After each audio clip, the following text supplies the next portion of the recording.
And welcome to the Metro Inner Development Assessment Panel for Thursday, the 19th of February 2026. I declare the meeting open at 9:31 a.m.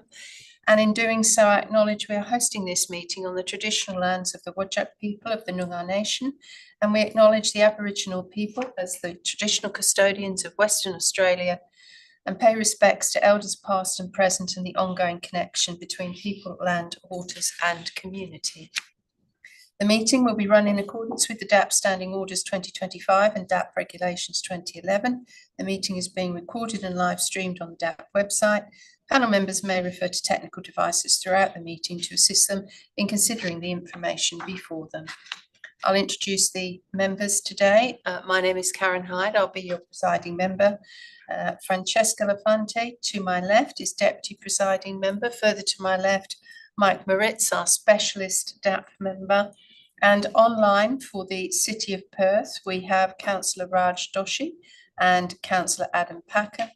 And later, we will be joined for the City of Canning by Councillor Ben Kunzi and Mayor Patrick Hall. And further for the City of Belmont, Councillor Phil Marks and Mayor Robert Rossi. Item 2, apologies from Councillor Liam Gobbett for the City of Perth.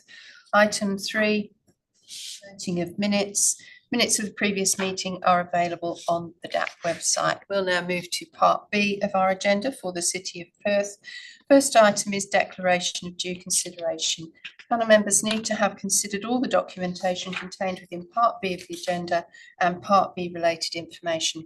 Could I confirm this by a show of hands, please? Thank you. Due consideration. The next is disclosures of interest. Could I check first with our local government DAP members whether this application has been before you in a briefing or a meeting? No, it has not, no. No, very good, thank you. Are there any other disclosures of interest from panel members?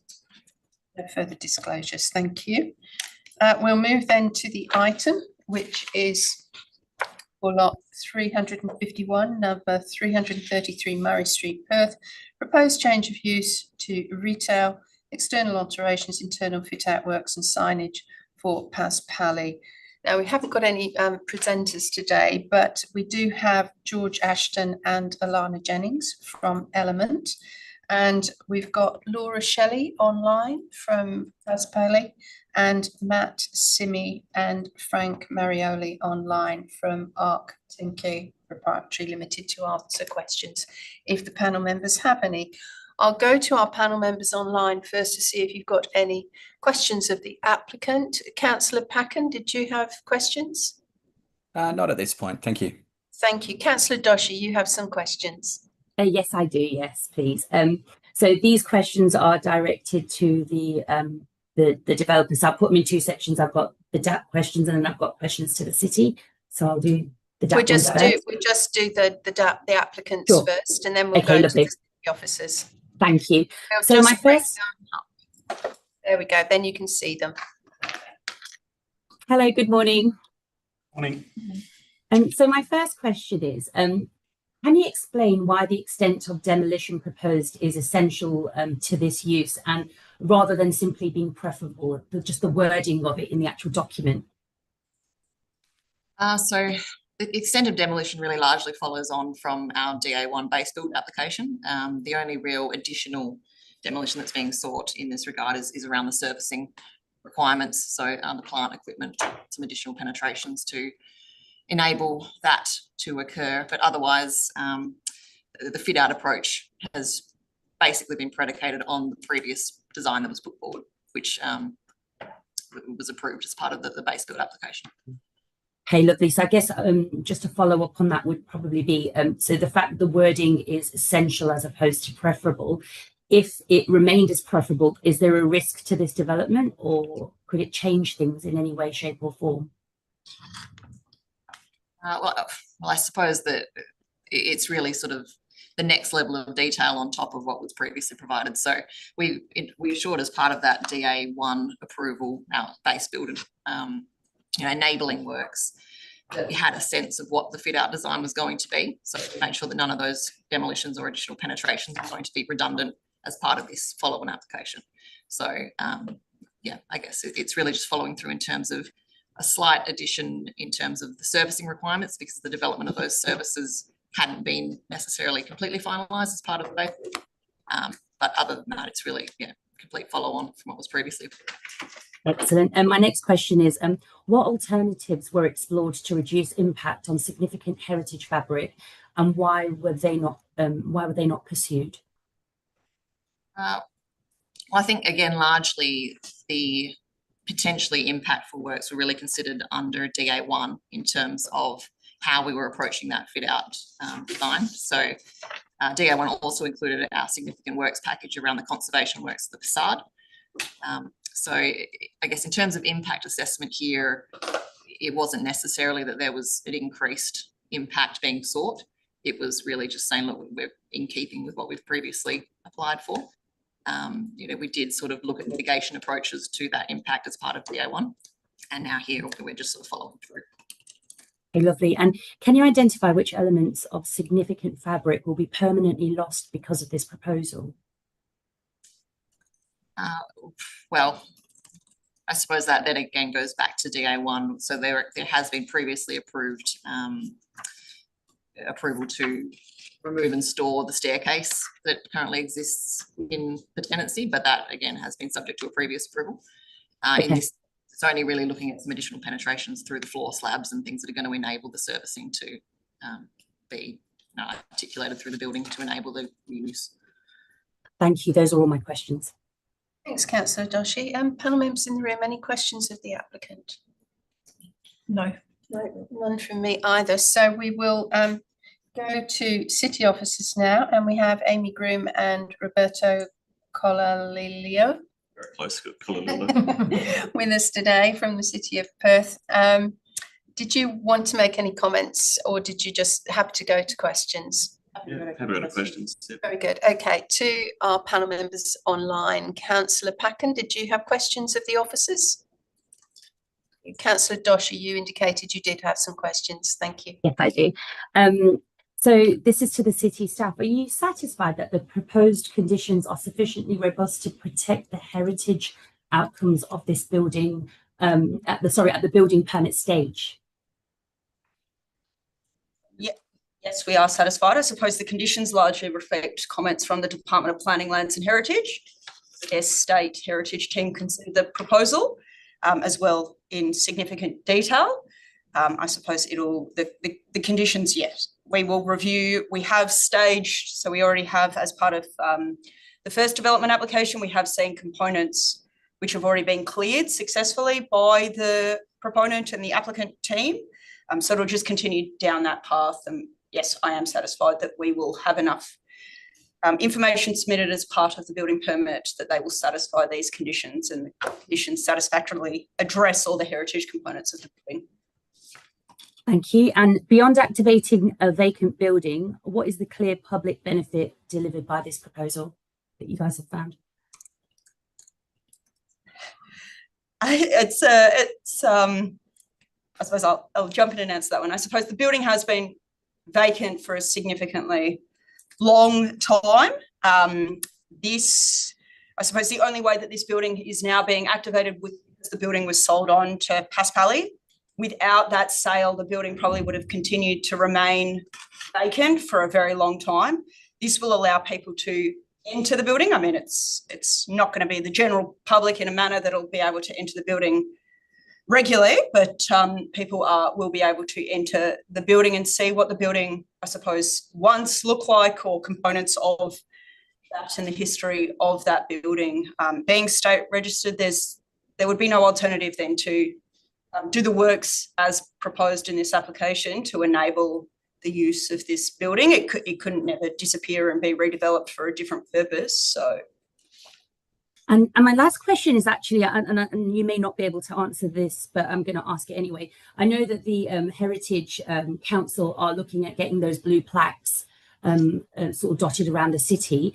Would this ideally, I think it's in 1904, but would this, because it's got the substation and it's got that history behind it, would that be a consideration, I guess, that the city or the developer would consider putting up, so that people could interact with it, people who are walking, just activations to see what the history was about it. Probably hand that over to Olga. So the Heritage Council do actually provide on request plaques that state the state registration number, the name of the building, and we've seen those put up on several other state registered buildings, not just in the city of Perth but around Western Australia. Yes. It's certainly something that could be quite easily just requested from the Heritage Council and installed if desired, but I guess that's probably an end point that we'd have to do after all the facade conservation works have occurred in the first instance. Yeah, it's just that speaking to a lot of people in the public about this particular building, there's a lot of history behind it, and I didn't realise so much until I started reading the papers and speaking to people about the substation spot. So I think a lot of people just don't know what's ever happened with it. So just to have that bit for that passive activation where people are walking around exploring our city, tourists and locals alike, I think it'd be a really nice value add at the end. And we have prepared an interpretation strategy as part of this application as well. So telling that story of place as well as occupant, it's an important. Absolutely. That's all from me. Thank you. Thank you for those questions. Any other questions for officers from panel members? No. Okay, thank you. We will move ahead with the item then, and we have a responsible authority recommendation that we approve this application subject to a number of conditions. I'm seeking a mover for that, please, in the first instance. Is there a mover? Thank you. Member Moritz moves. Is there a seconder? Councillor Doshi seconds. Thank you. Member Moritz, would you like to speak to the motion? Yeah, thank you very much, Chair. My view is that it's a very, very thoughtful adaptation of a heritage building within the city context. I think the assessment process that's been undertaken as documented is thorough, and support the proposal essentially because it's a fantastic reuse opportunity for such a significant building, even though it's relatively modest. And so I think it's a great outcome to have that site redeveloped in this way. Thank you. Councillor Doshi is seconded. Did you wish to speak to the motion? Oh, your sound is off. Sorry. Sorry, I'm back.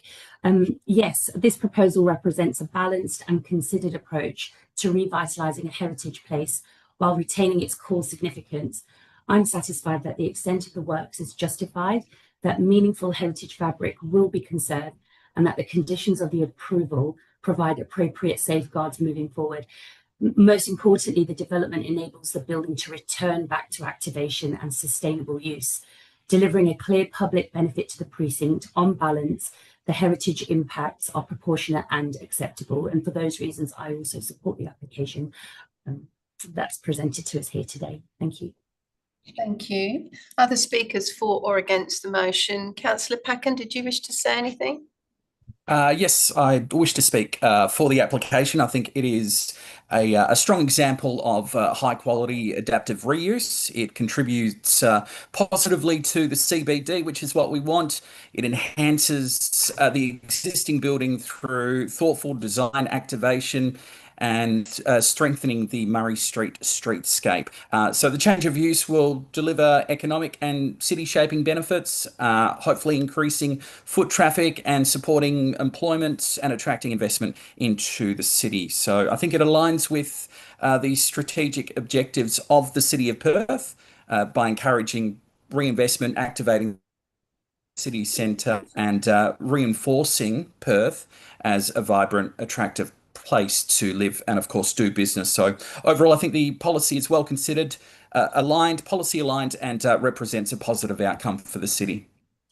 Thank you, Councillor. Other speakers in the room? Member Lafante. I am supportive of this proposal. I won't repeat all the comments that have been given by other members. From my perspective, it is an excellent adaptation and reuse for a building that has been vacant for a very long time.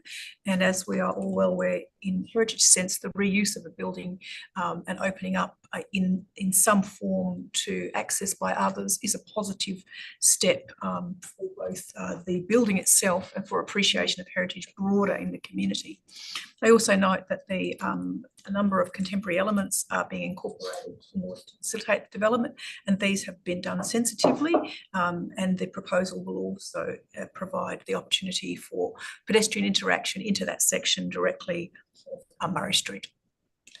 Thank you, Member Lafanti. I'll speak briefly to the motion. I very much support it. I do note that this fits well with the City Place precinct and also the King Street design guidelines. In terms of referrals, there's been support from the Department of Planning, Lands and Heritage, no other community submissions as such. I think it responds very positively to the character and context of the locality, and I think it fits well with the other nearby retail tenancies and also the hotel and office uses nearby. Certainly adds to vibrancy and activation of this area. The change of use ensures its functional viability, which is very important after all these years of vacancy. And I'm quite comfortable that the impacts on the significant heritage fabric have been minimised as much as possible. I think the conditions set out by the local government are appropriate, so I'm very comfortable to support the RAO without any further amendment. Member Moritz, as mover, did you wish to close debate for us? No, I think everything's been said. Very good, thank you. Let's put this matter to the vote. Those in favour? Councillor Packer, thank you. Unanimous decision, thank you very much. That therefore closes the items. We do not have any issues or any section 31 SAT reconsiderations, so I'll thank Councillor Adam Packer and Councillor Raj Doshi for attendance and participation. Thank City staff for attending and also the applicant, and close this section of the meeting at 9:47. We will now change over to the next part of the meeting, so thank you all.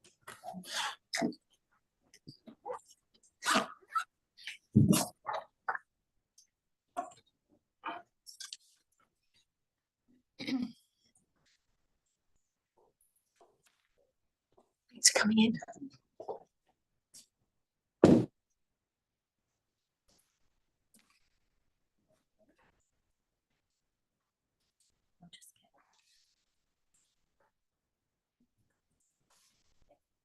Okay. We will commence part C for the City of Canning at 9:48, and I would like to welcome Mayor Patrick Hall and Councillor Ben Kunze, our local government DAP members from the City of Canning, to the panel.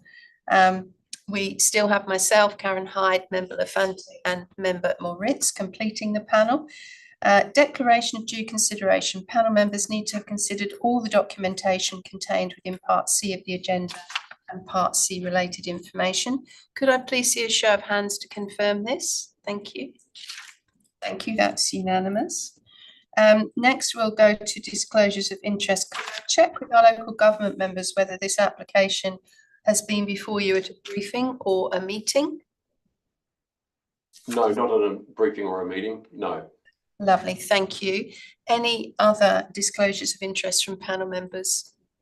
No. No? Okay. Chair, I would only say, as I always say, I'm unable to make a disclosure because I do not know the name of the company behind the applicant. I don't know the name of the office bearers or any connection I may or may not have to those people. So very difficult to make a disclosure of interest.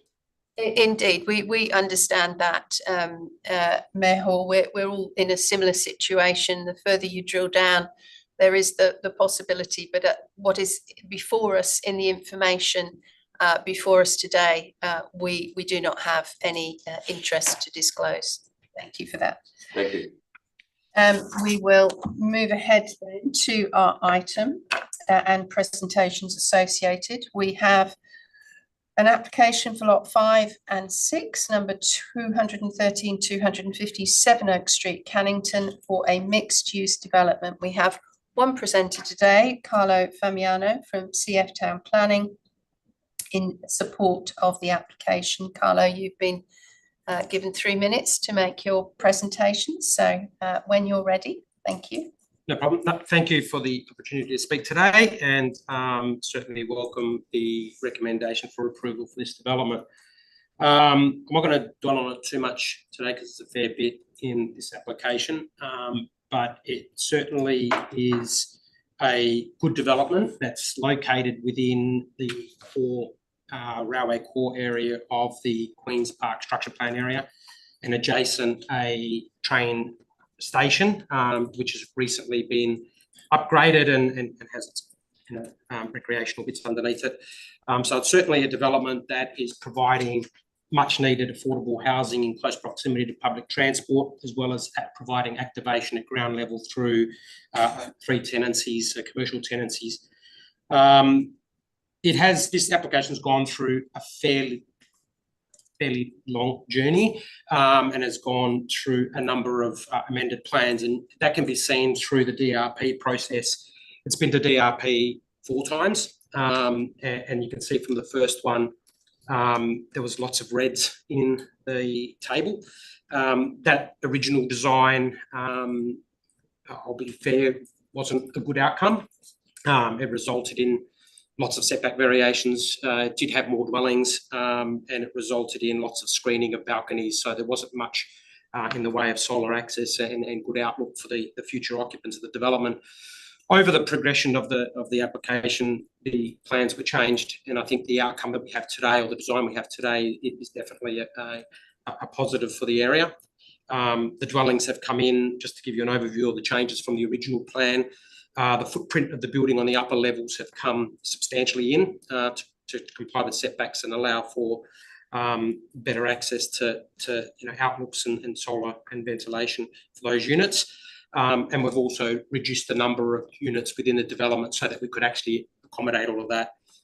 Another positive thing for this development is the communal open space that has been designed into it.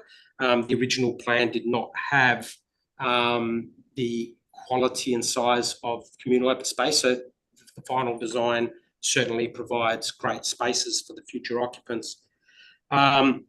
Just on public advertising, it was advertised to the public. We recognised there was 1 submission received, and that was for support. So that obviously is an indication that the general public is supportive of this type of development within this area. So it certainly was a positive outcome.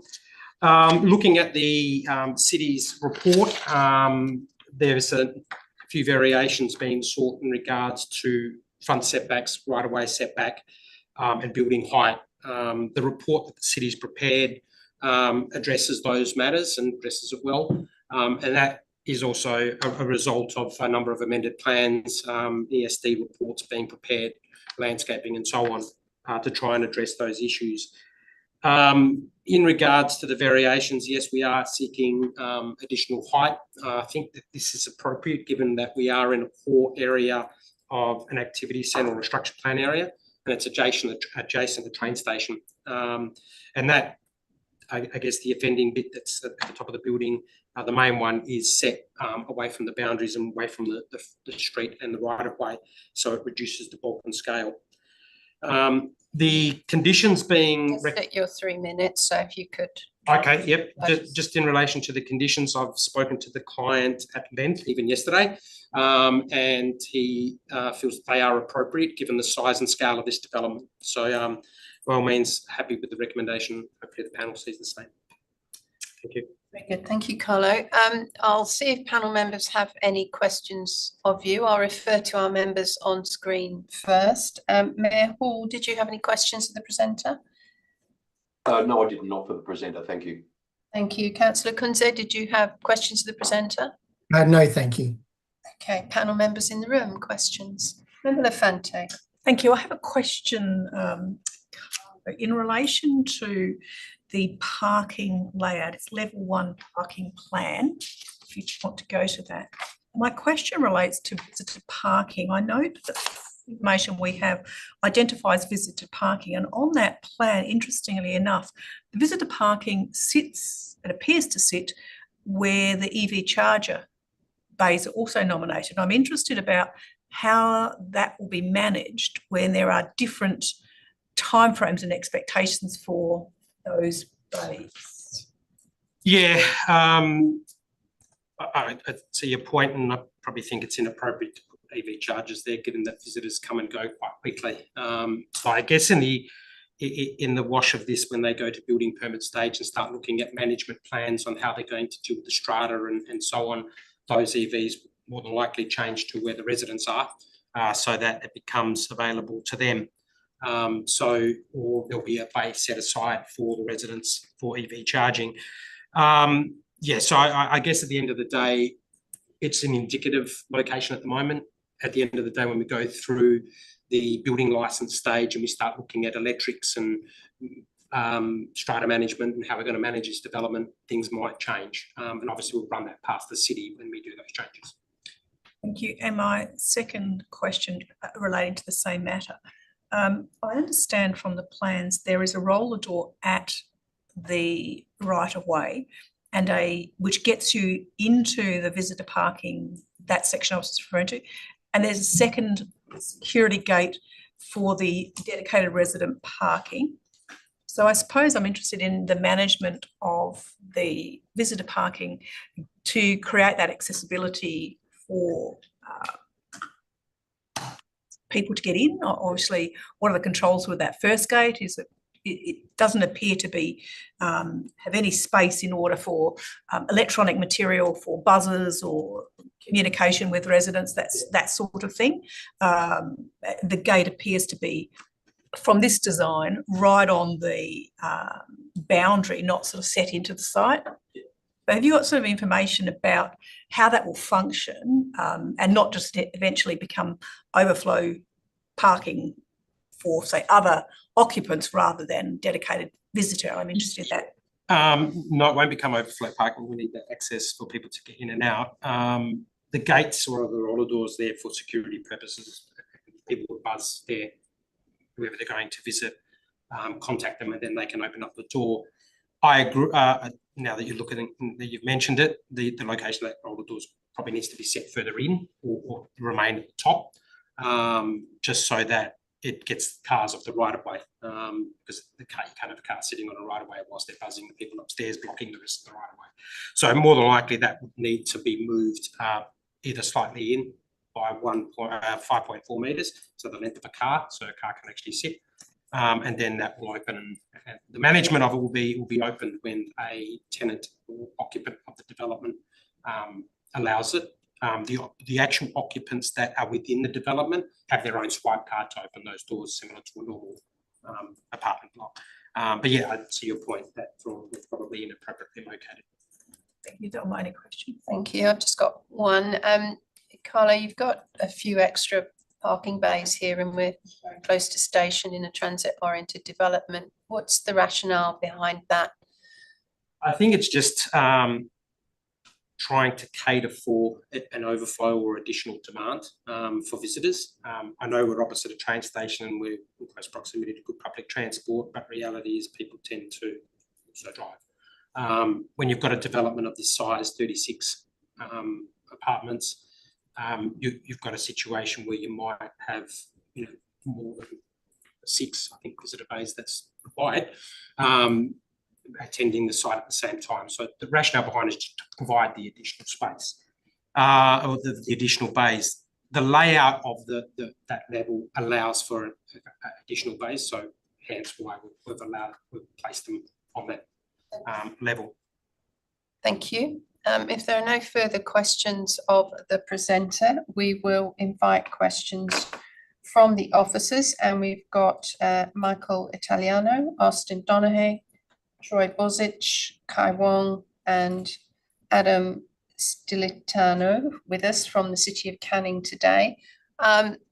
City officers, did you wish to respond to anything you've heard so far, or are you happy just to go straight to questions?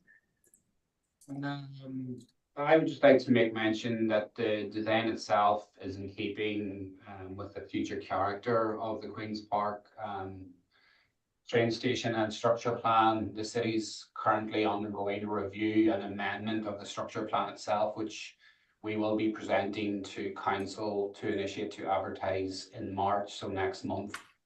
And under that structure plan, the core area will have heights between 6 and 9 stories. So whilst this application does propose a building height variation under the current structure plan and current framework, it's wholly in keeping with the future desired character of the structure plan area itself, which will have increased heights moving forward. Okay, thank you very much for that. I'll invite questions now of the officers. Mayor Hall, did you have questions?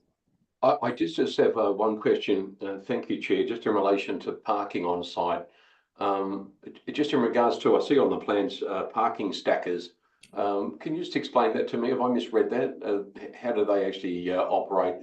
How do you stack parking? Through you, Chair, car stackers predominantly work where you would have a hole underneath the stacker where you could drive in and the car would go below or go above and enable another car to park above it or below it. So essentially you're able to provide 2 parking spaces in traditionally, which would be 1 space provided. So the car is either stacked vertically above or vertically below the other vehicle. Good. Thank you. The Chair, just to follow up on that, my point in relation to the stackers was parking on a constrained site like this is critical, and I just wondered about you know, a mechanical operated stacker like that. What happens in 10 or 15 years? Should it be conditioned so that it needs to remain operational and serviceable for the life of the development? Because if it doesn't, if the strata or the future owners decide once it's actually at end of life, they no longer continue with it, we're going to have all sorts of trouble in that rail precinct, because the parking on site is only where it is because of that stacker. If we didn't have the stacker, they would have all sorts of problems complying with the parking requirement. Am I right with that, or am I? So what we need is for the officers just to confirm how the conditions of approval that they've drafted safeguard the level of parking that is required. Yes, thank you, Chair. Yeah, through you, Chair, the city obviously has conditioned the development to be provided in accordance with approved plans, which clearly show car stackers are to be provided. Also, condition number 3 requires 38 residential parking spaces and the non-residential and visitor parking spaces to be provided as well. If, for example, in the future, the car stackers didn't work or they wanted to move to an alternative solution to provide parking on site, then they would still have to provide the number of car parking bays that has been approved or hopefully will be approved. Sorry, Chair, I'm really struggling to hear Mr. Donaghy. I'm not sure if you can hear him clearly, but he is quite soft in terms of volume. I don't know if you can improve that. Yeah, I can speak louder. Can you hear me now?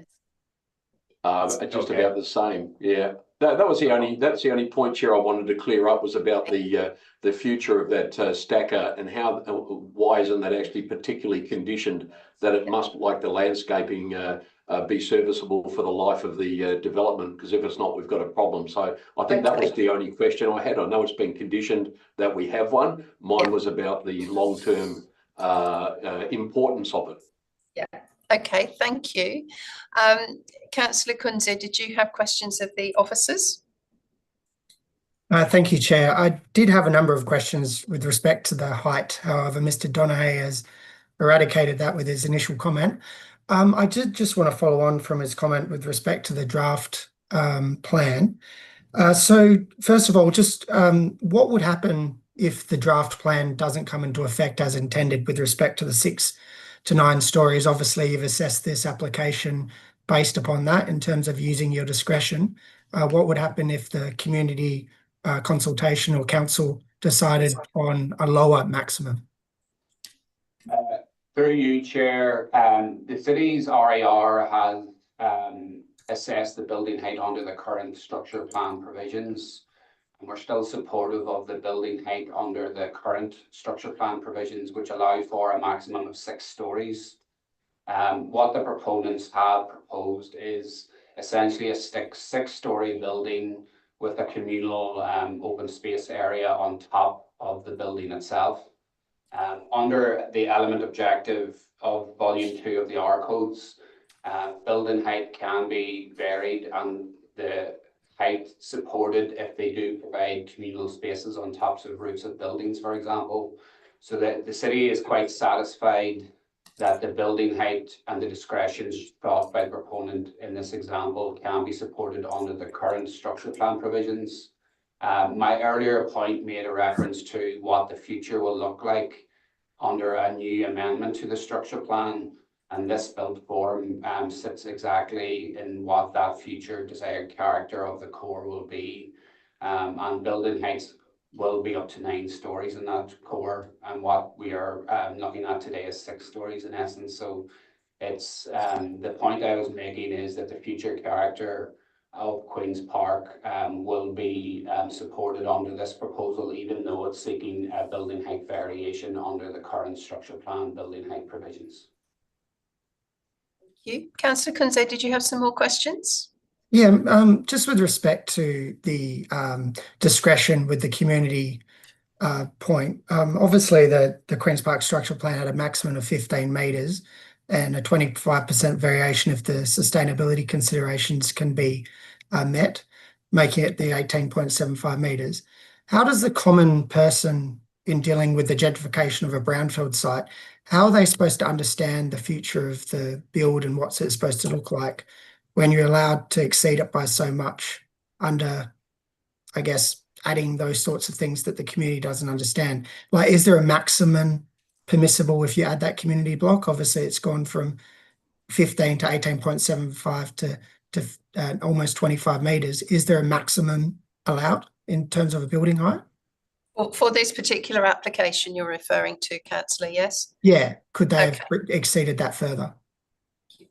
Through you, Chair, the city assessed it essentially based on its merits. The building height variation that we're talking to primarily relates to a building, the shaft for the lifts and the stairs to get onto the top of the roof for that communal area itself.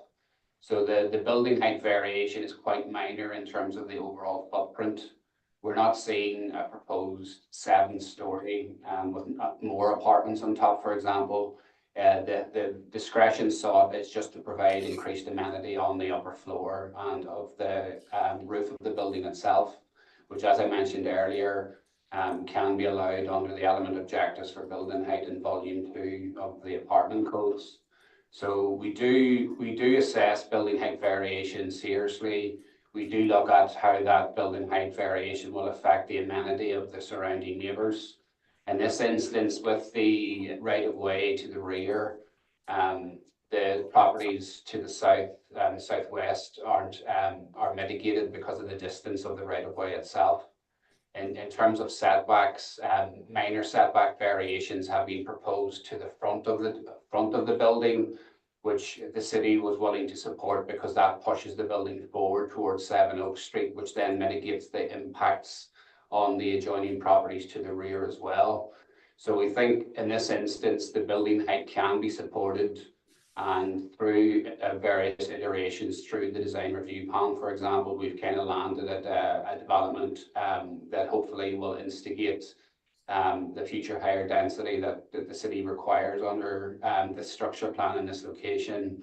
And we think that this design in its current form meets those objectives of the current structure plan, but it will also sit well with the future intent of the area through the future structure plan as well.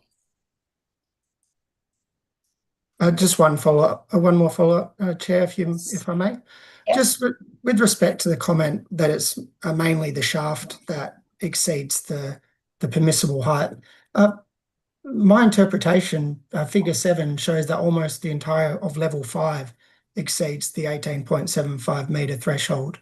I note your comment, and I note the report basically outlines that the majority of it is the communal area and that it's not actually seeable, viewable. But is not the entire level 5 almost exceeding the 18.75 metre threshold? Through you, Chair, part of the 6-story is, and part of the variation also leads to the increased height for the parking on the ground floor and the upper floor for the stackers as well, and that leads to that height being pushed up for those apartments. The 18.75 building height maximum under the structure plan is a figure that provides a method of assessment.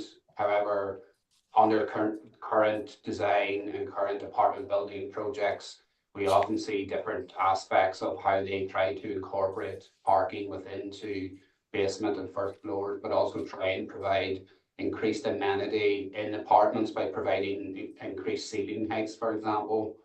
So whilst the 18.75 building height maximum is there to guide, the city's happy to consider increases to that if it leads to a better outcome for the development and for the future occupants of the development. And in this stage, that's what, in this instance, sorry, that's what we think the proponent has achieved. Thank you. Do you have any further, Councillor Cunsley? Happy to leave it there? Thank you. No further questions. Thank you, Chair. Thank you. Members in the room, questions of the officers. Member Lafante. Thank you. My question is a follow-on from my earlier question to the applicant, and directly to yourself. Could you talk or could you advise in relation to condition 4 in the context of the comment about the crossover of the visitor bays, which also incorporate the EV charging bays or nominated on the plan? Do you have any comments or wording that relates to condition 4 that would adequately require the unencumbering of those visitor bays on that level, and the issue around the access entry point for those visitor bays from the right of way in terms of suitable I suppose waiting space in order to be able to, and the associated infrastructure that might be necessary to buzz into the building.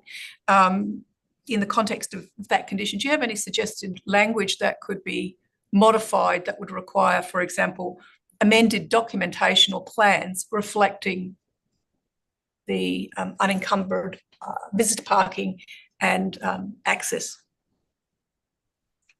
Through you, Chair, condition 4, as I understand it, relates to that the visitor car parking spaces are to be signposted and marked in accordance with Australian standards. I think the conversation that we had previously was in terms of how will the visitors get through up to the visitor car parking spaces. The plans show that there will be a security gate there through the building permit process. The city is happy to work with the applicant to further outline how that will take place. From the city's perspective, the current right-of-way is relatively low traffic, and so there's not a lot of vehicles that will be going up and down that right-of-way, and it will be predominantly for the use of these developments themselves. So from that perspective, there's only one gate that is from the right-of-way up to the visitor parking spaces. So if that is through a buzzer system, or if that's an alternative method, that will be up to the applicant to provide that information to the city at building permit stage, in which our engineering department can assess and support. We think the condition setting in its current form would still enable that to take place, and we're comfortable with the wording that we have proposed. Do you have another question?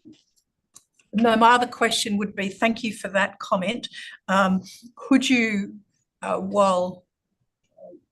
before we get to the general discussion, I would be interested in your comments on an additional condition, language of an additional condition that specifically relates either within condition 4 or a new condition that requires the required visitor on-site parking bays to be unencumbered, i.e. not attached to the any other separate use like the EV charging. The applicant has already indicated that is the case, but I'd like it to be considered for reference in the plans, because our reference in the plans generally talks to as per the plans, as well as that's part 1 of it, and that appropriate vehicle holding or vehicle space on site prior to entry to that gate, whether it's for residents, whether it's for vehicles, so they're off the right of way. And that was also the matter raised with the applicant. I'm happy to have a crack at writing the condition, but I'd be interested in your assistance for some suggested wording in relation to that matter. What we might do, Austin, is just see if there are other questions in the meantime, while one of your colleagues could perhaps prepare some appropriate wording in response to Member Lafante's question. Member Moritz, did you have questions of the officers? Okay. I have a couple of questions. Oh, sorry, did you wish to say something? Yeah, sorry, I've been waving for a while. It's okay. Pardon me. I did have further questions, that's all, and I just hadn't quite finished. Okay, please just go very ahead. quickly, Madam Chair, if you don't mind, just had a couple of questions for the officers. Just on condition 29 on page 5, I note that no waste services will be permitted on site before 7 a.m. Yet the city's waste services commence at 6 a.m. And I'm wondering why the precinct there is different to the waste services provided across the city. That's just the noise rate, doesn't it? Through you, Chair, that condition, the 7 a.m., which relates to the noise regs in terms of the removal of waste for commercial services as well, for example. So the waste management plan will cover off when waste can be delivered and taken from site itself. So that's essentially a standard condition to protect the residential amenity of the dwellings to the rear of the development itself. Okay, so that'll be addressed. Thank you. Just in condition 30, just to be pedantic, there's a typo there. Installation's been spelled installation. So I think that needs to be addressed. And just in, I wanted just to ask a question in relation to condition 33 on page 6, which talks to an amended landscaping plan coming back to the city. And I'm wondering why a final landscaping plan wasn't able to be produced to this MIDAP for consideration and approval during the planning process, which I believe is normally the case. I'm wondering why an amended plan is coming back only to the city at some later stage. Through you, Chair, essentially it's just updated information from the applicant relating to the species of plants and trees that's proposed. Normally we're quite considerate not to ask for more plans if we don't need them prior to formulating the RAR. In this instance, we did send the applicant to conditions prior to the RAR being lodged, and they were happy with the amended landscaping plan condition just to provide that updated information. Thank you. No further questions from me, Chair. Thank you. Thank you. Austin, I have one just in the context of the discussion that we've had. Condition 2 is quite tightly worded. The development is to comply in all specs with the attached approved plans.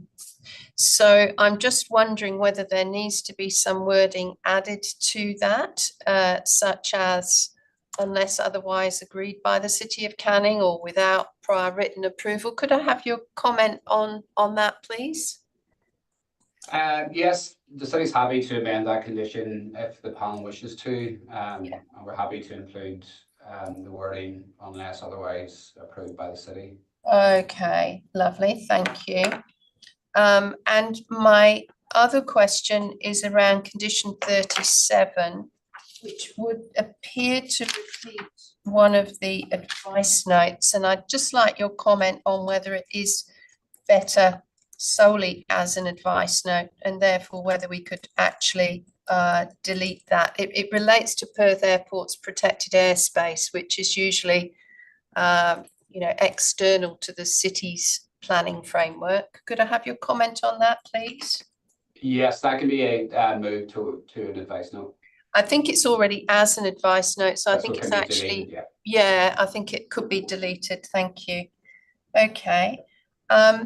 Going back to you then on Member Lafante's request for some additional wording, do any of the staff members have something that we could consider, please?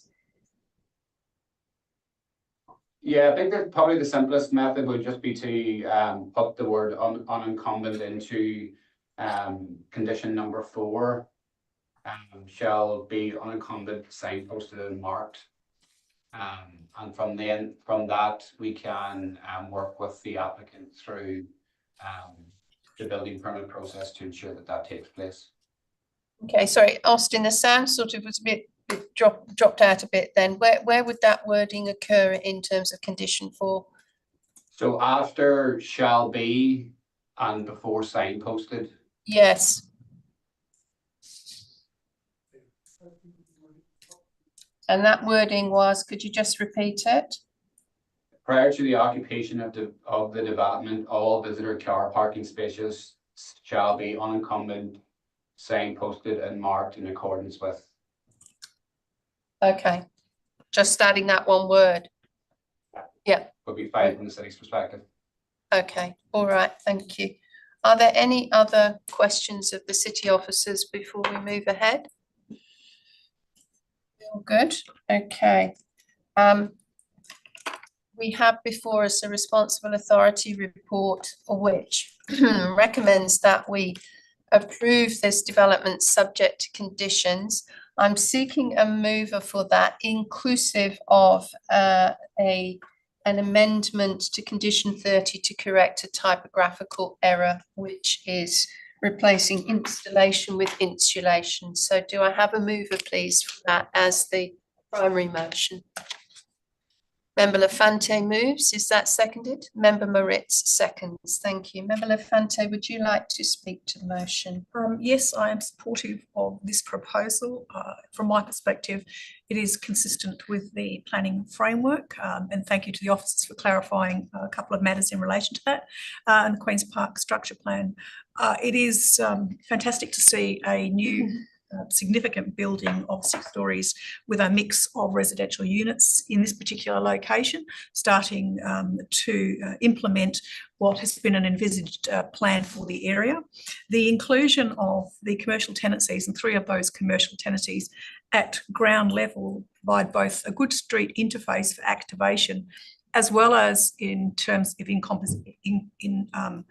combined with the upper level units, provide good surveillance into that street, which is obviously a positive in terms of activating the street. I note that one of those bays is, one of those tenancies is medical and one is for a cafe, so both very interactive activities on that ground level. The building itself and the form itself reflects the precinct plan, and I'm comfortable that the overall scale is appropriate in the context. I note that discretion is being sought in relation to building heights, and interestingly, the setbacks are being sought for essentially not having a nil setback, but actually having a setback into the property. I'm comfortable that they are appropriate. The reduced setback for the upper level balconies facing 7 Oaks Street is also appropriate, again providing good views and vistas over the street, but great for activation and surveillance. From my perspective, the building itself, the form of the building, pushes in on the upper levels and has a very generous upper floor communal spaces, which act as a very positive aspect to the commercial tenancies. Overall, I'm supportive of this proposal. I would at this juncture like to move an amendment, if I can. My amendment is to condition 4, to include the words unencumbered as indicated, and to also include the conditions, sorry. So that's to do with the unencumbered bays, and that after the word to the city's satisfaction, include the access gate from the right of way, the security gate from the right of way, to be set back in order to provide vehicle bay to enter the site, the lane. Okay, so I'm just getting that wording right. So we're adding the word in unencumbered after visitor parking. Yeah, visitor parking shall be unencumbered. Shall be unencumbered, and then continue. And then after to the satisfaction of the city, you are adding a sentence: the access gate from the right of way to set into the site to provide a vehicle space off the right of way. So the intention there is... Okay, I'll just get a seconder for that. So that's moved by Member Lafante. Is that seconded, please? I'm happy to second that amendment. Would you like to speak to that? From my perspective, it's a fairly innocuous change. It's really clarifying what's been discussed today and also providing a level of certainty for ongoing operation of it. In the absence of having directly referenced, the rest of the conditions primarily refer to the plans that we have in front of us. And so from my perspective, it creates certainty and clarity regarding the parking area as well as the safe access of the right of way. Thank you. As seconder, I concur with what you said. I think it improves the functionality and avoids any issues in terms of supply, visitor parking and flow of vehicles off the street. Any other speakers on Amendment 1? No? Shall we put this straight to the vote then? Those in favour of Amendment 1?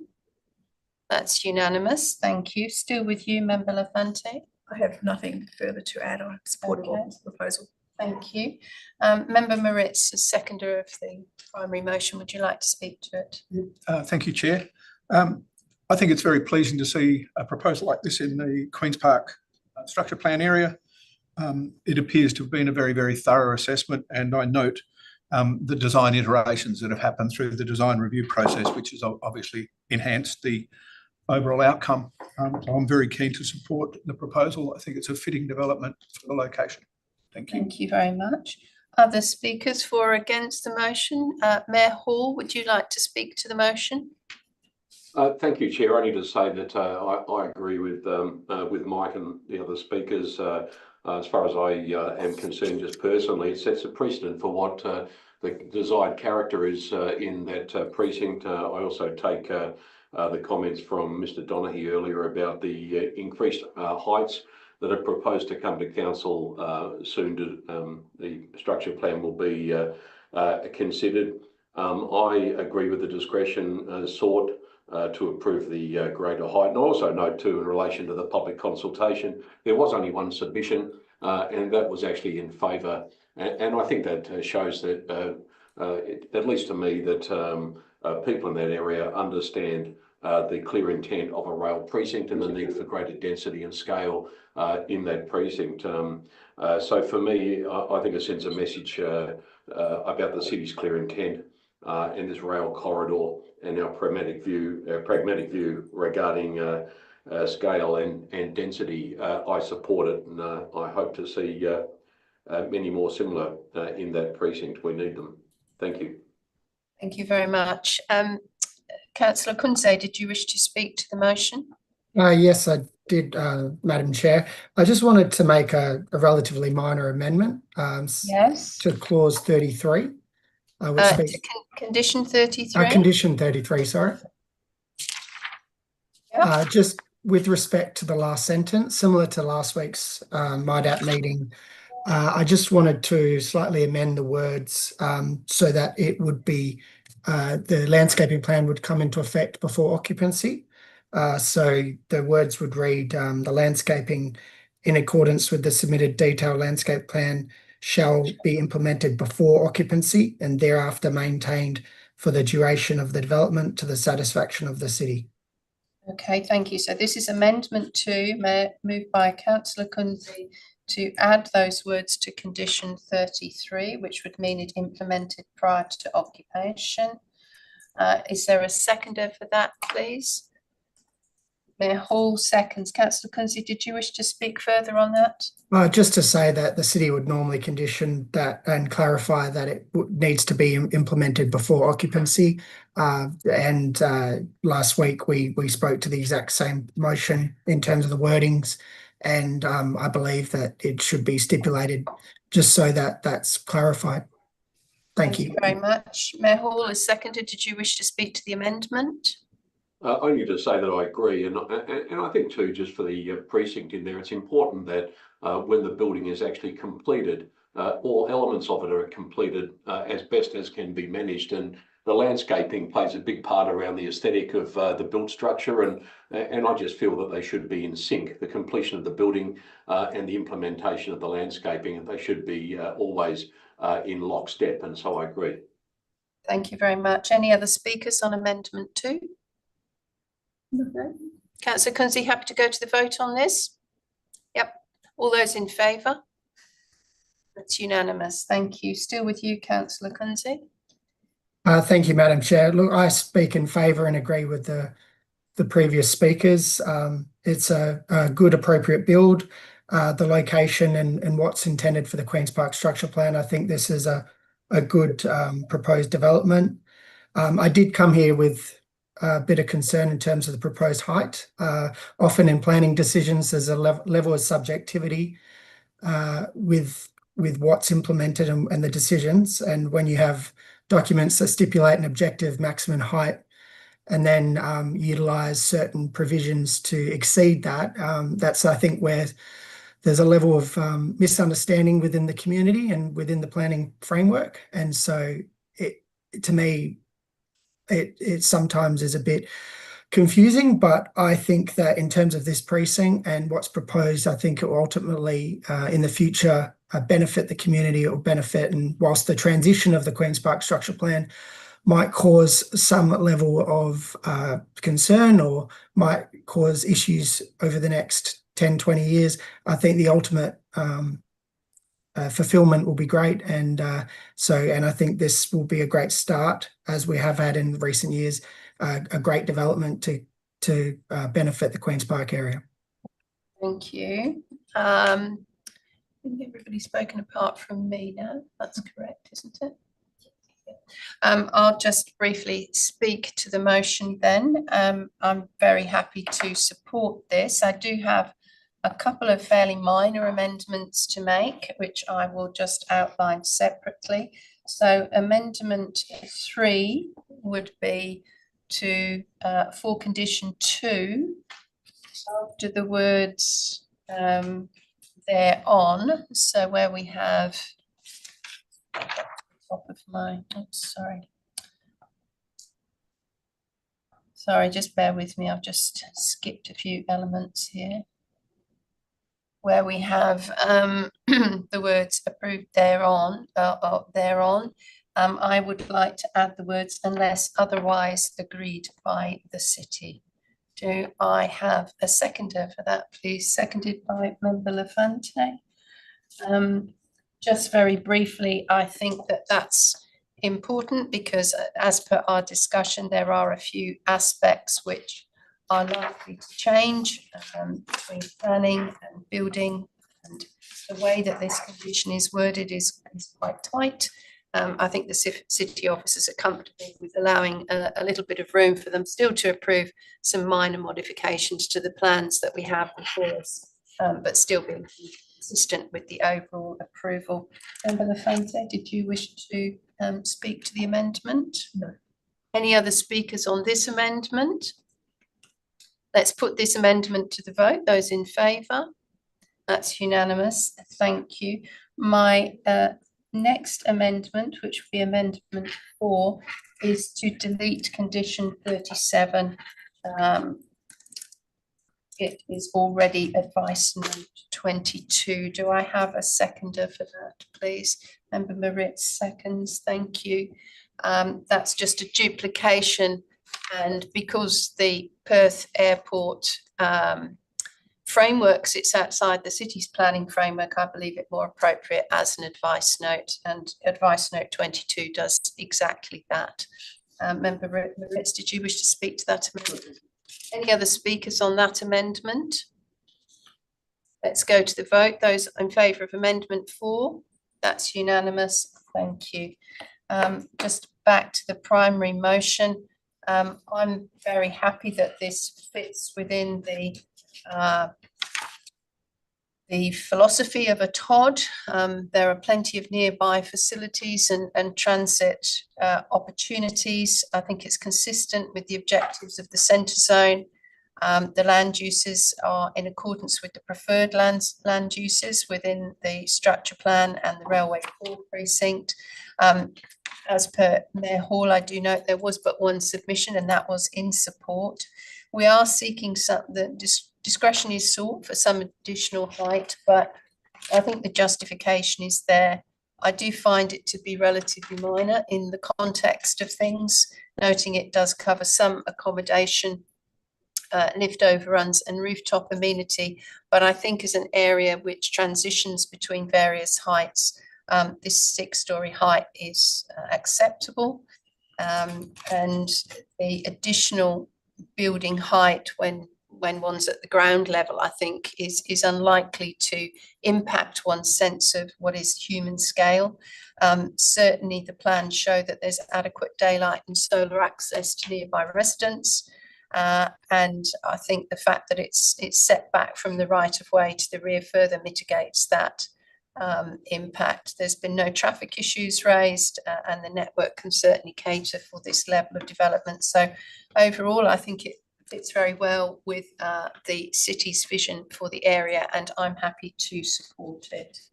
Member Lafante, as you moved, would you like to close debate or nothing further? Okay, all comfortable, we've all spoken. Let's put this motion to the vote as amended. Those in favour?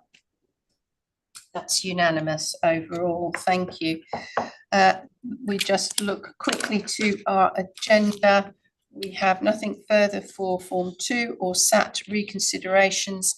So at this point, I'd like to thank Mayor Patrick Hall and Councillor Ben, our local government DAP members from the City of Canning for their attendance and their participation. Thank the officers for their participation and response to our questions, and the applicant for their attendance. And draw this section of the meeting to a close at 10:36. Thank you. Thank you. Nice seeing you, Mike. See ya. We'll now move to Part B and swap attendance over Part B.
Let's recommence our meeting for Part B at 10:38 for the City of Belmont, and we welcome Mayor Robert Rossi and Councillor Phil Marks, our local government DAP members from the City of Belmont, to the panel. The remainder of the panel remains the same. Myself, Karen Hyde, as presiding member, Member Francesca Lafante as deputy presiding member, and Mike Moritz as our specialist member. First, I'd like to see declarations of due consideration. Panel members need to have considered all the documentation contained within Part C of the agenda and Part C related information. Could I see a show of hands, please, to confirm that? Thank you. That's unanimous. Next, we move to declarations of interest. Could I check with the local government members? Has this application been before you at a briefing or a meeting? No? Shaking of heads. Thank you for doing that. Are there any other disclosures of interest from panel members? No? Okay. We move ahead to our item and presentations associated with it. We have an application for lots 93, 94, 95, Highway Redcliffe. Proposed alterations and additions to existing motor vehicle repair. We've got one presentation today on this item from Andrew Leandri from Urbanista Town Planning in support of the application. Andrew, you've been given 3 minutes to do your presentation. I'll let you know when you're close to time. So when you're ready. Thank you, Presiding Member. Good morning, everyone and panel members. I'm Andra from Urbanista Town Planning. We're obviously the applicant for this proposal here before you today. So firstly, I'd like to just start off by saying thank you to the officers who have worked so diligently on this application in their assessment. This application seeks to upgrade a long-established motor vehicle repair business operating from this site. So we're proposing to modernise this facility and just make it a little bit more fit for purpose for, you know, what's currently going on at the site. And I hope you'll agree that we're also lifting the profile of this this part of Great Eastern Highway here with our design and in particular our landscaping. So just acknowledging the officer's report, you know, there's recognition that the built form is appropriate for this area. There's suitable amount of transition between this site and the residential properties to the rear. We've undertaken a thorough parking and traffic assessment to make sure that the vehicles, all types of vehicles, can be accommodated on the site and through the site. We've prepared an operational management plan to ensure that our client who owns the property is able to manage the operations of the business to ensure there's no amenity impacts. And we're supportive of most of the conditions that have been recommended by the city, but there are just a couple to note that we've made reference to here in our submission for today's presentation. So the first one is proposed condition 16 for an easement. So I just wanted to let the panel members know that at no point during the assessment of this application was an access easement for shared access between lots brought up. Having said that, we recognise that as part of the greater Great Eastern Highway locality that this is common practice, and we will accept the condition in good faith. However, we would ask that the DAP panel remove or delete condition 11, which is for the removal of the crossover, which is at the cul-de-sac head with Central Avenue. So there's a couple of reasons we think that this condition is important, to delete. With this site, we've got, it's not just trucks, we've got vehicles, we've got staff, we've got visitors. And by having different access points, it really allows our client to be able to manage through the operation management plan, but also on site, the different types of vehicles. So it ensures efficient access and safety throughout that site. And just having that access to that part of the residential area is just helpful for, in particular, for staff movements and getting staff safely on and off the site. So it won't be an access point for large trucks, and our swept paths show that in our TIS. So just noting the time, I'm getting a look from the presiding member, and I just want to reiterate that it is, even though there was an assertion that we didn't justify it, I feel we did justify it by noting that there is a separation of access that is occurring throughout the site. So for safety and efficiency reasons, we'd like to keep that crossover, and that crossover was constructed when that cul-de-sac head was constructed by, I assume, the city. So thank you for the extra couple of seconds there, and I'm happy to take any questions as well. Lovely, thank you, Andra. I'll refer to our members on screen to see if they have any questions. Mayor Rossi, did you have questions of the applicant? Yes, please. Thank you.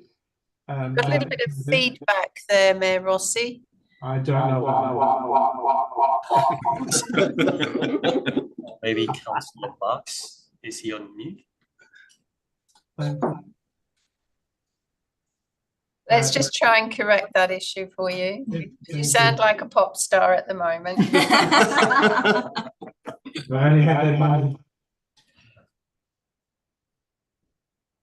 Let's have another go. Yes.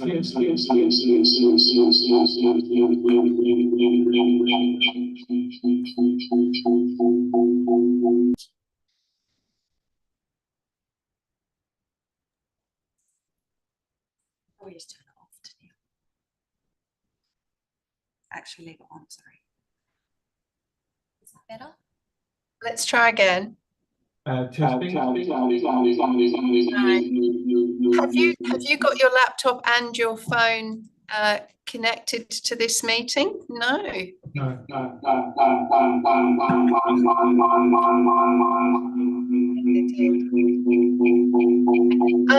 Just out of interest, Councillor Marks, have you got the same problem? Did you say something? I've put him on mute. Oh, he put you on mute. There we go. Let's see if you could say something, Councillor Marks. I've hit the unmuted, but I'm. No, you're fine. You're not echoey at all. I'm okay, righto. Okay. What should we do? Mayor Rossi? Twice. We seem to have you connected twice. Well, we'll just see if we can delete you on one of them. That might help. Let's try again with you, Mayor Rossi. Testing. Yay! Well done. I almost forgot my question now. Look, my concern is the parking space, the cul-de-sac head, being used as a parking space for trucks? Will that be ruled out if we do approve it? With you, Andrea. Yes, through the chair. Oh gosh, now you've got them. Yeah. Now, Councillor Marks is on.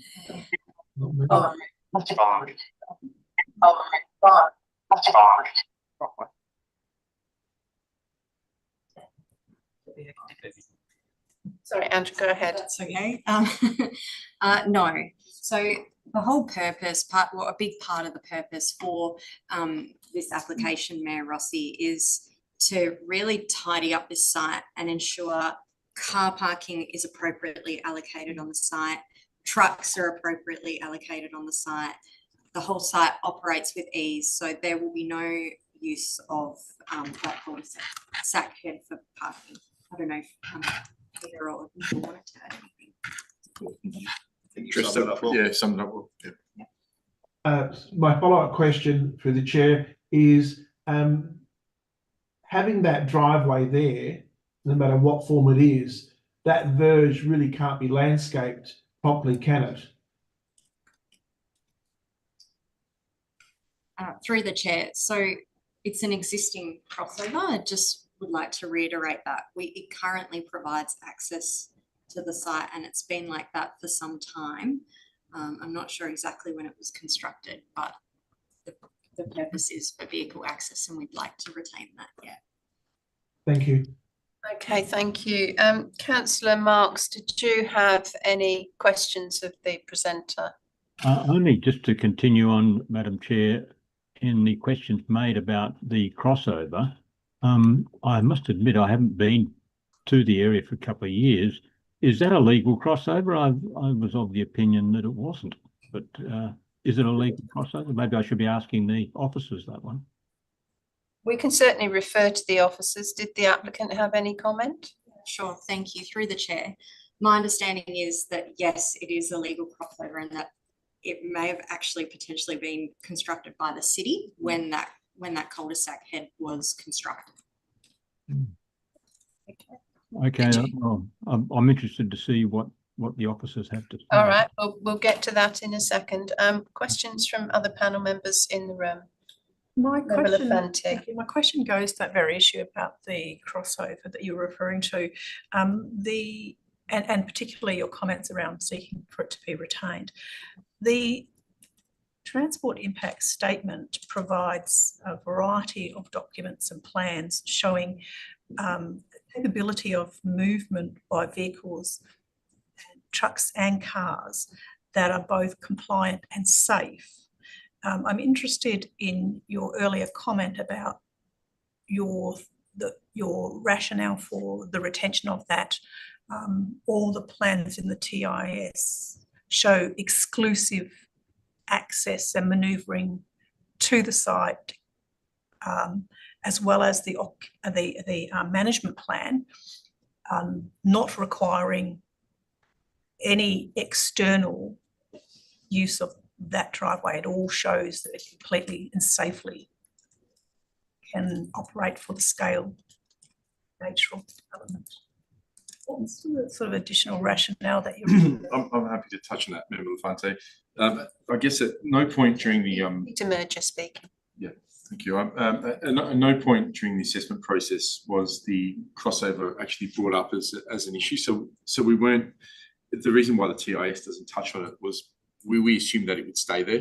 That it wasn't brought up. It wasn't discussed. So and if it had have been, we would have introduced that into the TIS and talked about it. So there was an understanding that it wouldn't be affected. It was only at the very end when the report was issued that we had the two conditions regarding the easement and also then the removal of that crossover.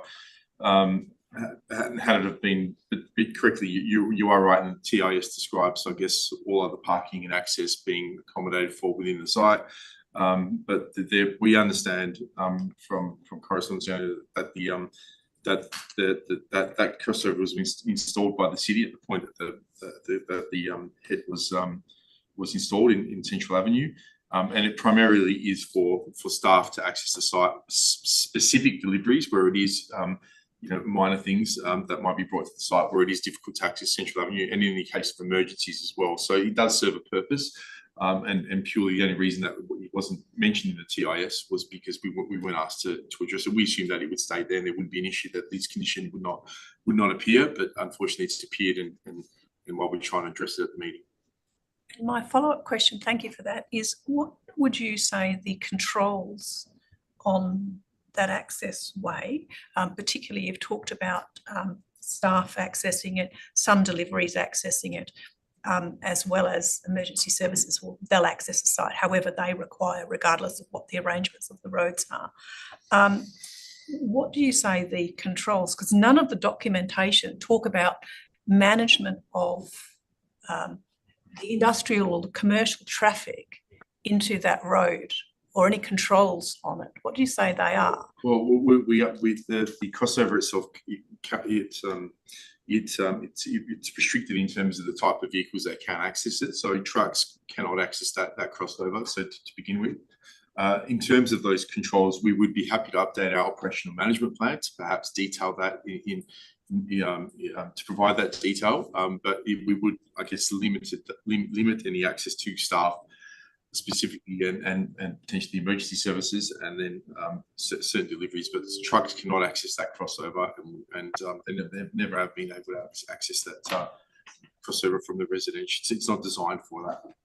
But certainly we would be happy to have I guess a change to the condition or amendment to the condition that would where we would provide some more information in our operational management plan, which could actually detail that to the satisfaction of the city, I guess, which could provide that information. Okay, no further questions. I had a similar line of thought to Member Lafante, but you've got multiple other access points. What does this crossover add to all of those access points? Why is this so important? Others along Great Eastern Highway wouldn't have that luxury. That is a good question. I guess one of the objectives of this urban corridor precinct within the improvement plan is to and the current sort of, I guess, scheme provisions is I guess to limit any access from Great Eastern Highway. So and that the condition, I guess, with respect to the easement indicates that is what is set out in the planning framework. So what this crossover does is limit certain traffic onto Great Eastern Highway, which that's probably been one of our probably one of the things that we've had some difficulty with in the whole assessment process, and that's why it's led to left out turns, for instance, for the truck. Main roads has had a couple of goes at this in terms of providing their comments. So really what that does is enable sort of, I guess, some traffic, especially in the case of emergencies, not to utilise Great Eastern Highway and have that conflict with trucks and vehicles, and it just provides that optional access to and from the site, I guess, into the residential area and then into the streets where we can disperse traffic. So Great Eastern Highway here is it can be quite a busy road, so at times volatile road with respect to access, and so that just gives us that additional option with respect to disperse the traffic and safety of movement between vehicles and pedestrians and so forth. Okay, when you talk about staff access, where do your staff come from? In terms You talked about this crossover to the cul-de-sac head as being important and relative to staff accessing the site. So where do your staff come from? You probably put together the operational management plan. Yeah, but I think perhaps Neil, so he has an understanding of the business. If it's all right, presiding member. Yes. Neil, the designer has worked close with Carl, who owns the business and knows the business. Okay, Neil, what was your other name? Neil Salvia. Thank you. Yeah, look, the purpose of the retention of that crossover is purely for the staff. That Central Avenue connects to the rear towards the airport site, and it connects then to Belmont, where they've got suppliers where they get their miscellaneous items, whatever it may be, to service the business. So the staff really use that as a cut through, not to get onto Great Eastern Highway, and to go around the back way to Belmont to get to the Belmont industrial area where they get their supplies from. That's really what it's for. Yeah, and I'll just, if I could add, presiding member, our application does note that a lot of staff do actually work remotely or off-site. So there aren't a lot of people on the site other than the people who are actively working on or doing the auto electrical and in the office. So it's not an expectation that it will be heavily used, but for staff that just need to conveniently go obviously to that side of Belmont where there are a lot of other businesses that provide supplies for businesses, it just enables that flexibility, keeps those staff safe as well, you know, not having to deal with Great Eastern Highway and then those internal movements. Okay, thank you. Other questions of the presenter? Member Mavitz, did you have any questions? No. Okay. Oh, sorry, if I may. Yes, go ahead. This is a question to the proponents. If there was an amendment, my suggestion is that it might go into the existing condition 15, which is about the operational development plan. If that makes sense from I think you were alluding to modifying the operational development plan. Through the chair, yes, that would be acceptable to us. Something like an updated operational plan rather than, because it's got a particular dated plan in that condition. Thank you. If there are no other questions of the presenter, we might refer our questions now to the city officers, and we have with us in the room Nick Reddy and Brandon Pang from the City of Belmont. Did you want to make any comments or just go? Oh, pardon me, Mayor Rossi, you're waving. Yes, thank you. So I just have one more question. I'm just listening to the two presenters, but you're talking about deliveries. You're talking about getting supplies and to the business via Central Avenue, the cul-de-sac. So normally that comes via trucks of different sizes. So I'm really concerned that you keep on bringing up that's for staff or for supplies, but you both have said for deliveries of supplies. Well, they don't normally come by car. So could you clarify what sort of services come via that driveway when you've got the lights further down that they can come up around? Thank you. Thank you. Back to you, Andra. Thank you through the chair, and thanks, Mayor Rossi. Yes, just to clarify, it's just for small scale, just zip down to the shops, go and get.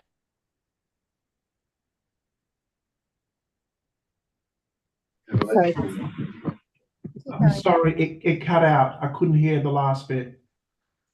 I guess the nature of the business, it is an auto electrical business, so these aren't typically large truck type deliveries. They're often sort of smaller courier type things that with wires and boxes and things like that. So these aren't sort of truck type deliveries, although we've got an industrial site here. Yeah. Sorry. But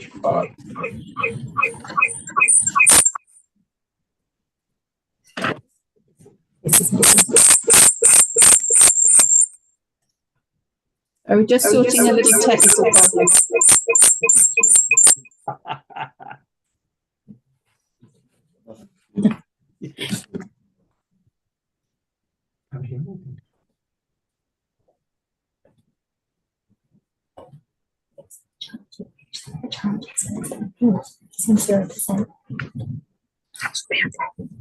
Just make sure they can hear us. Okay, Peter, would you like to repeat your response to Mayor Rossi's question, please? Apologies for that technical interruption. Mayor Rossi, can you hear me?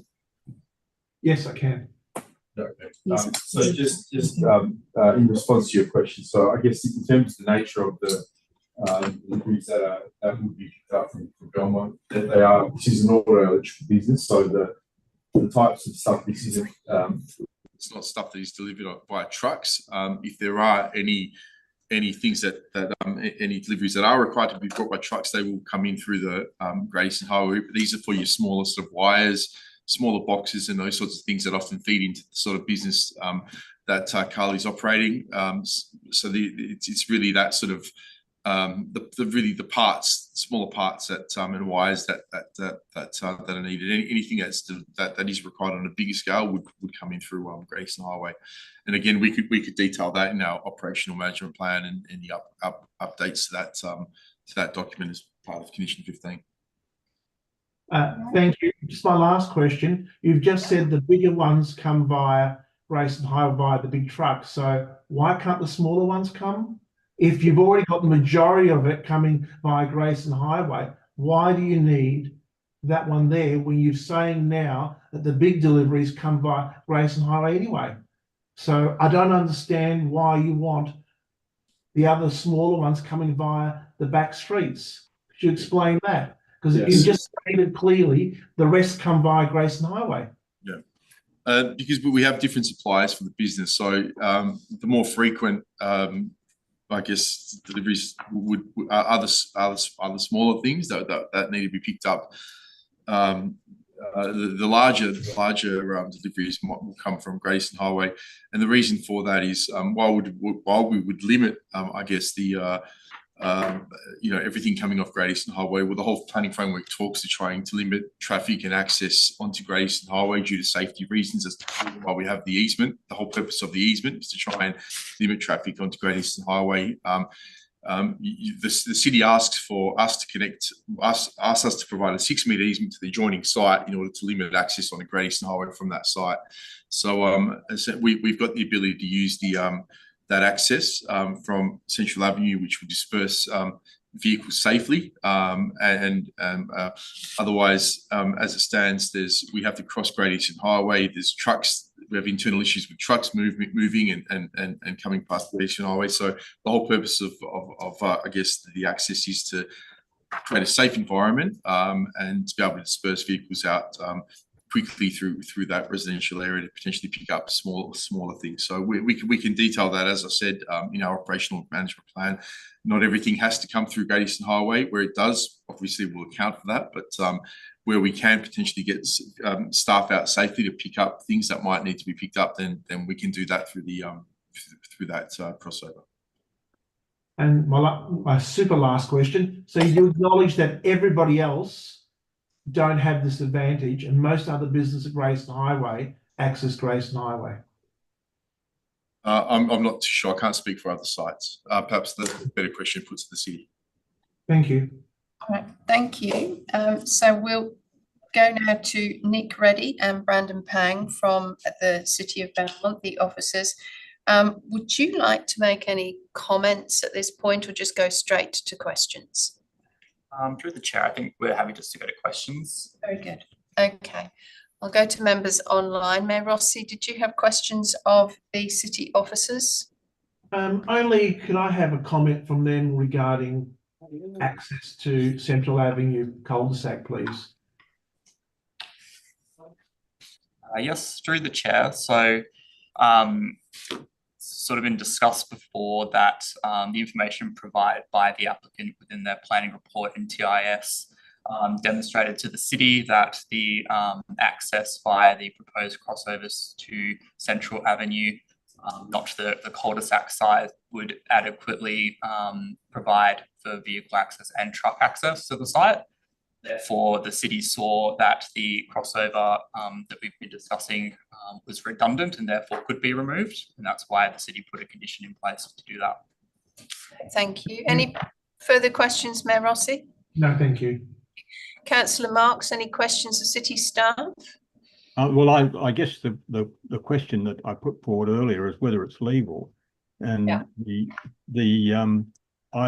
my experience of it is that I always thought it was so rough that I thought it was illegal, and I have used it myself to get through the cul-de-sac, and maybe the boys can tell me what its legal position is. And I guess if it is legal, it suggests to me, if it was put in the time of the cul-de-sac, that it was done for the advantage of the businesses in the section near Great Eastern Highway, and plainly it must have had council approval. So the reason for it being there is some reason for it being there. Maybe the boys could tell me.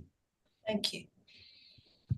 The chair, while I can't verify the legality of the crossover itself, what I could see from historical evidence is the cul-de-sac was actually introduced in between 2005 and 2008.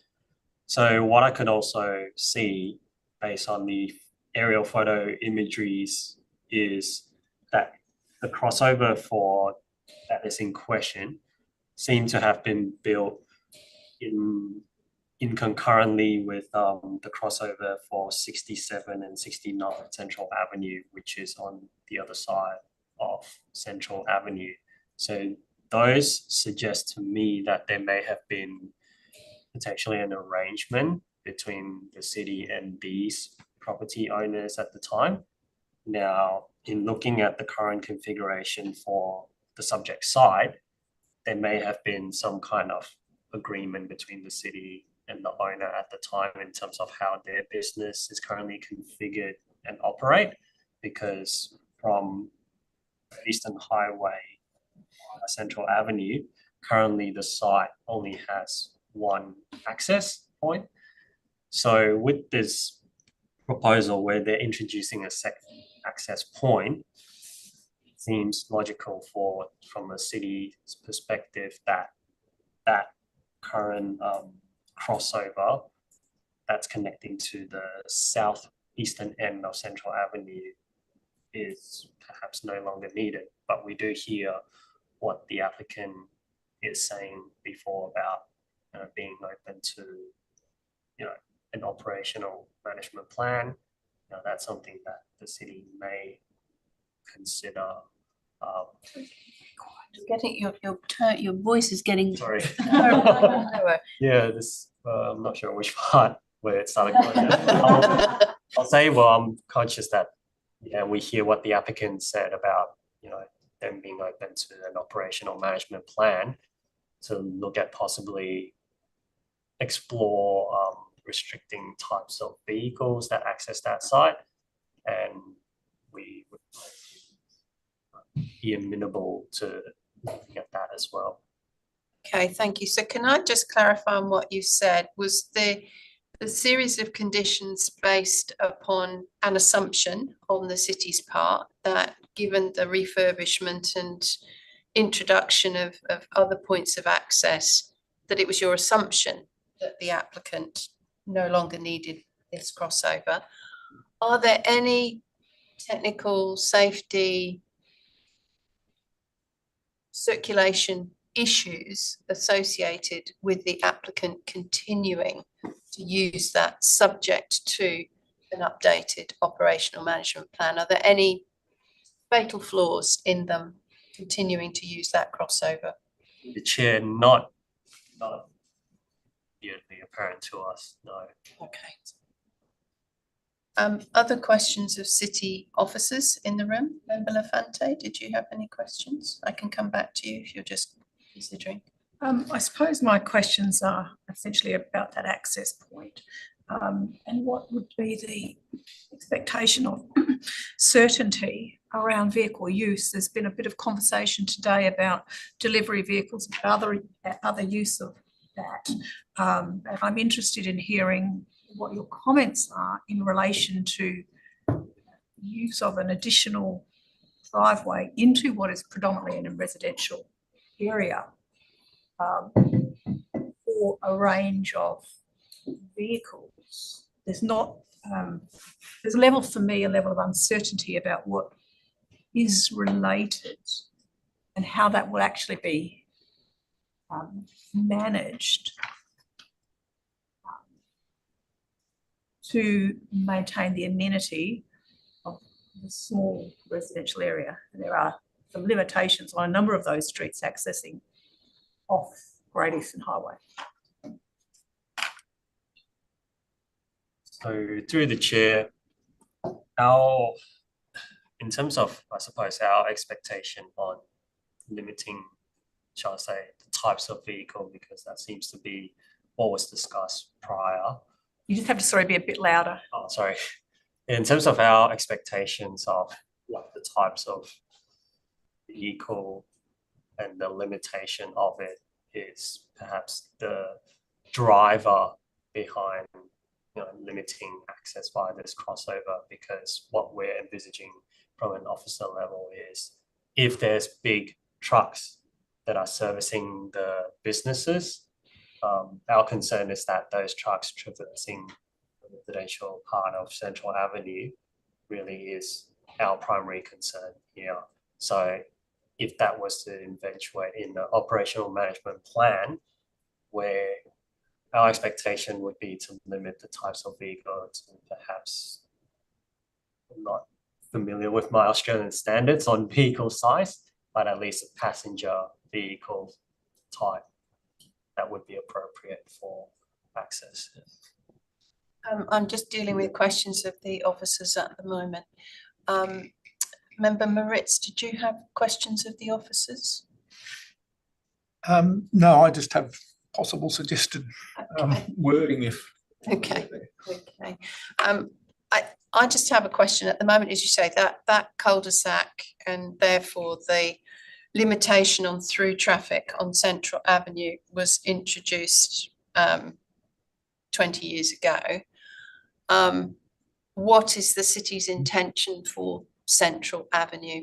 Does it continue in that format, or does it at some point become a link again and an opportunity for through traffic? And in that situation, how would all of this access, we talk about the residential area, but how would this access work? Through the chair, I don't have the information on what the future desired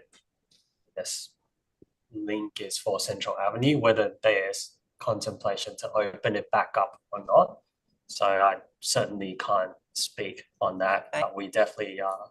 I'll go to Councillor Marks. He has his hand up. Did you have a question? No, I have the information on what's likely to happen to the area and the crossover and to the cul-de-sac itself. The intention is, with the improvement scheme that's taking place at the airport, is that Central Avenue will be opened up. At this stage, it remains while they watch what the traffic does from the airport. So if the airport traffic is reasonable, because it was closed well over 20 odd years ago, and basically closed because the traffic was going straight to the airport and through Central Avenue and causing all sorts of trouble. So they closed about 3 of them along that section of Great Eastern Highway. They closed the roads virtually going there and used Brearley Avenue back in '62. So it's a long while that's been a cul-de-sac. I can't remember when it wasn't a cul-de-sac, and I've lived there for 47 years or something or other. But Okay, thank you. but the idea is at this point to open up Central Avenue. So whether it makes a difference to how the members feel about this, and whether it makes it not important or important, I don't know. Councillor Rocky.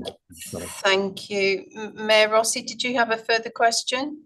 Yes, of the officers, please. Yes. Thank you. Am I right in assuming that when Central Avenue you drive down to the first intersection, that's First Avenue, there is calming devices put in there recently because of all the traffic going through there? I'm pretty sure there's calming devices because of the issues we have down there. Yep, I can answer that one as well.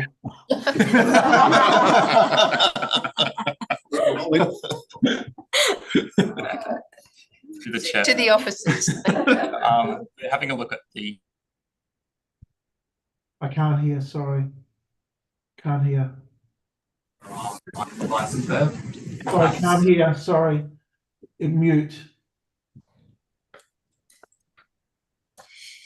Sorry, we're just getting this technology resolved. Sorry, it's one of those days, I'm afraid. It's not Monday, but it's happening to us on Thursday. Could the office, through the chair, could the officer repeat it? We couldn't hear, it was mute. Absolutely. I think we've got sound back now. Please repeat your response.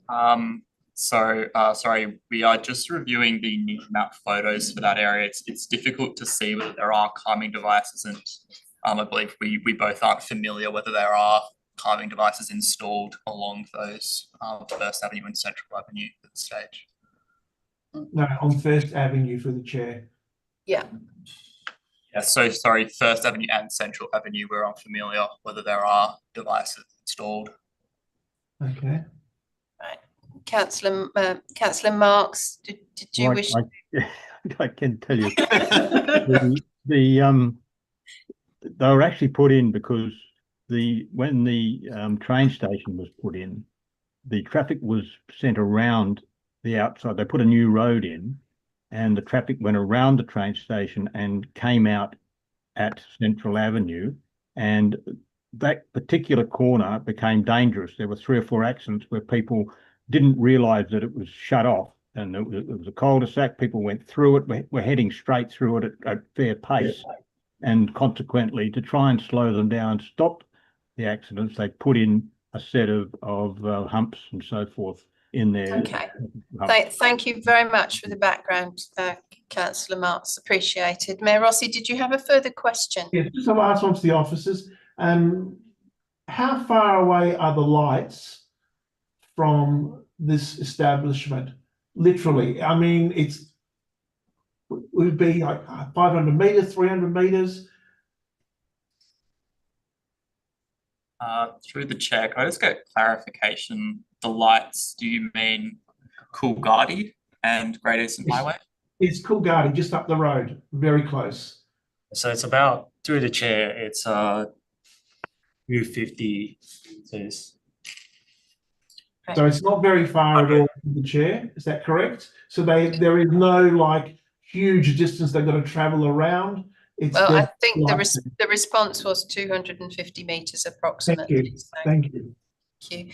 If there are no further questions of the officers at this point, let us move ahead with the agenda. And we have a responsible authority report that recommends we approve this application subject to a number of conditions. I'd seek a mover, please, for this substantive motion in the first instance. Is this moved? Member Lafante, seconded. Member Moritz, seconds. Thank you. Member Lafante, as mover, would you like to speak to the motion?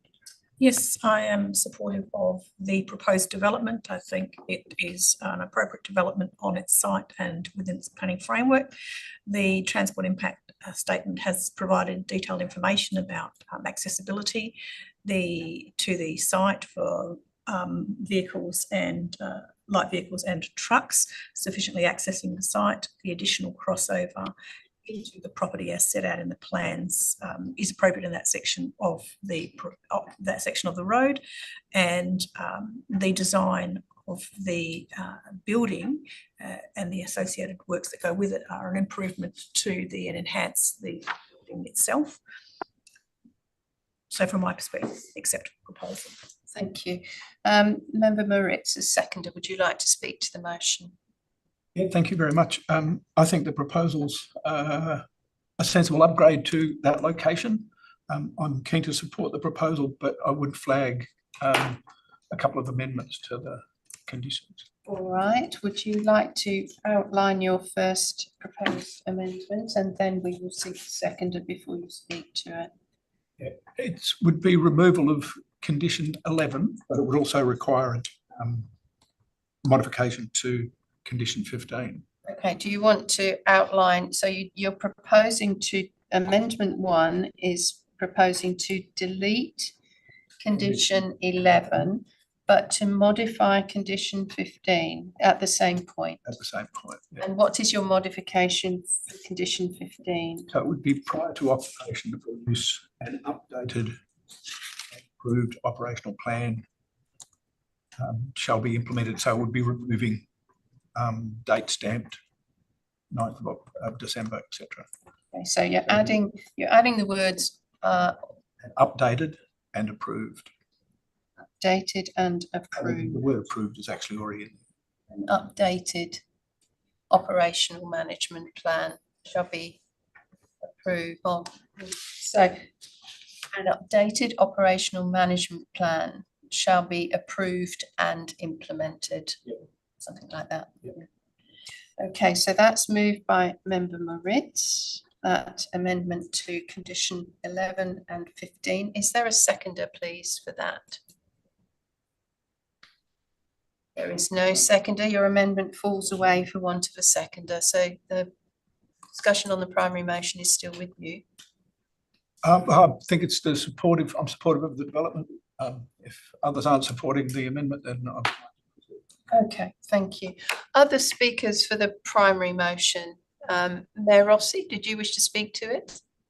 Well, only my concern was condition 11, and it hasn't been removed, so I'm supportive. Thank you. Councillor Marks, did you wish to speak to the motion? Yeah, same as Councillor Rossi. In my opinion, when I used the crossovers on condition 11, it was, I didn't think it was legal, but maybe it is. Maybe it's just been there so long that people accept that it's part of it. At this stage, I think that the road will be opened up anyway, and it won't be necessary. But if the officers feel it should be closed, then we will close it. Thank you. I'll speak to the motion. I'm quite familiar with this location. Whilst this is for only alterations and additions, it's obviously associated with some level of intensification of the work. On the basis of the city's framework, I think this is a compatible use. The whereabouts and future of the improvement scheme at this point is not certain. So I've applied greater weight to the city's framework and the assessment of this application in that context. If such time as the improvement scheme is gazetted and this use therefore could become an ex-use, it will have non-conforming rights. But according to the city's assessment, and I concur with it, in its current form and with condition 11 intact, the proposal doesn't add any additional impact to the residential neighbourhood, and it's been considered adequately in terms of shadow, noise and traffic. But I think the redundant crossover, if allowed, actually could potentially impact, certainly in the short term, and potentially facilitate some of that random access, which I think would compound issues already within the network. So I'm comfortable to leave that condition in place. I'm also comfortable to leave the condition in place and acknowledge the generosity of the applicant for confirming that they're comfortable with the condition for the easement.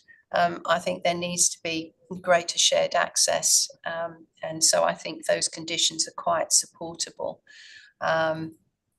So on that basis, without amendment, I'm happy to support the application.